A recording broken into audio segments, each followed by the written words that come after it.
கிணல் அம்மா.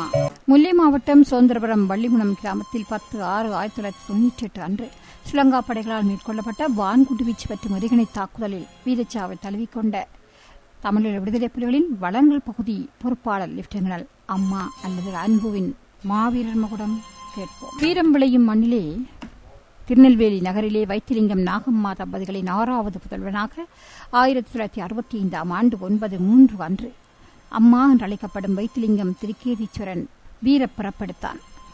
இதனை வீட்டாரும் முற்றாரும் ரவி என்று செல்லமாக அழைப்பார்கள்.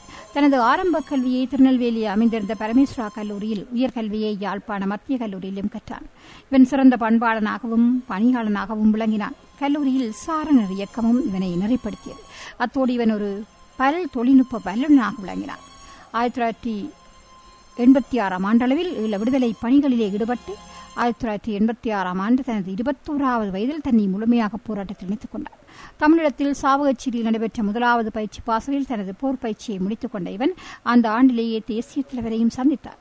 போராட்ட ஆரம்ப காலத்தில் நாவற்குழி பகுதியிலே ஸ்ரீலங்கா ராணுவத்தோடு மோதல்களில் பங்காற்றியதோடு உணவு வழங்கலிலும் போர் ஆளணி ஒழுங்குபடுத்தலிலும் மிகுந்த ஆர்வத்தோடு ஈடுபட்டார்.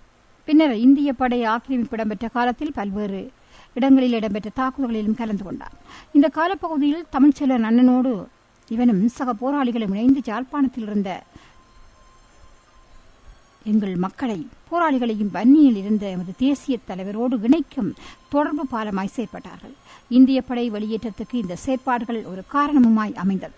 2ஆம் உலகப்போர் ஆரம்பித்த வேளையில் பலாறு இராணுவ தளத்தில் முன்னணி போர் நிலைக்குள் ஒன்றான வன்வன் நிலையில் நின்று சிறப்பாக பணியாற்றினார்.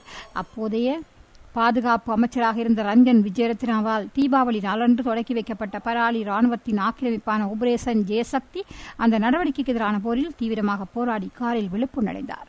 பின்னர் ஜாழ் மாவட்ட துணைத் தளபதியாகவும் ஆவண ஆயுத காப்பு பணிகளிலும் பொறுப்பாக செயற்பட்டார். அதனைத் தொடர்ந்து ஜாழ் மாவட்ட தளபதியாக அம்மா விளங்கினார். அதிகாரிகள் பயிற்சி கல்லூரி தொடங்கப்பட்ட வேளையில் இவர் அதிகாரிகள் பயிற்சியும் பெற்றிருந்தார். ஜாழ் மாவட்ட தளபதியாக இருந்த காலத்தில் நடந்த பல சமர்களிலே துணிச்சலோடு பங்காற்றி வெற்றிகள் பலவற்றை விடுதலை புலிகளுக்கு பெற்றுக் கொடுத்தார். பலாலி கிழக்கு புறமான காவலர்கள் மீதான தாக்குதலில் சிறப்பாக பங்காற்றி கையில் விழுப்பு அடைந்தார். இந்த தாக்குதலில் அவரது உற்ற தோழரான மேஜர் டொச்சனையும் கேப்டன் வீமனையும் சக போராளிகளையும் அவர் இழக்கிறார். 1994 ஆண்டில் வளங்கள் பகுதி பொறுப்பாக நியமிக்கப்பட்டார். வன்னி மண்ணில் குறிப்பாக முல்லை படைத்தள வெற்றி தொடக்கம் ஜெயசிக்குரு ஓராண்டு வெற்றி விழா நாளிற்கு மேலாக வளங்கள் பணி இவனால் சிறப்பாக மேற்கொள்ளப்பட்டது. இந்த நடவடிக்கைக்கு வளங்கள் பகுதி போராளிகளும் பணியாளர்களும் தமது கடின உழைப்பை வழங்கியிருந்தார்கள். இதற்கான பாராட்டை தேசிய தலைவரிடமிருந்து பெற்றிருந்தார்கள். அது மட்டுமன்றி தலைவரின் நம்பிக்கைக்கு பாத்திரமாக இறுதிவரை செயற்பட்டு வந்தமையும் குறிப்பிடத்தக்கது.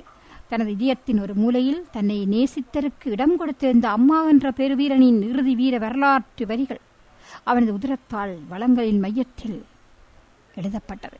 1998 ஆண்டு 6ஆம் மாதம் 10ஆம் நாளன்று ஸ்ரீலங்கா படைகளால் மேற்கொள்ளப்பட்ட வான்குண்டு வீச்சு மற்றும் எறிகணை தாக்குதலில் வீரச்சாவை தழுவிக்கொண்டார் எங்கள் லெப்டினல் அம்மா என்ற அன்பு. அவரோடு போராளிகளும் அந்த சம்பவத்தில் பொதுமக்களும் சாவடைந்திருந்தார். அவர்களையும் இந்த வேளையில் நாங்கள் நினைவிற்கொள்வோம்.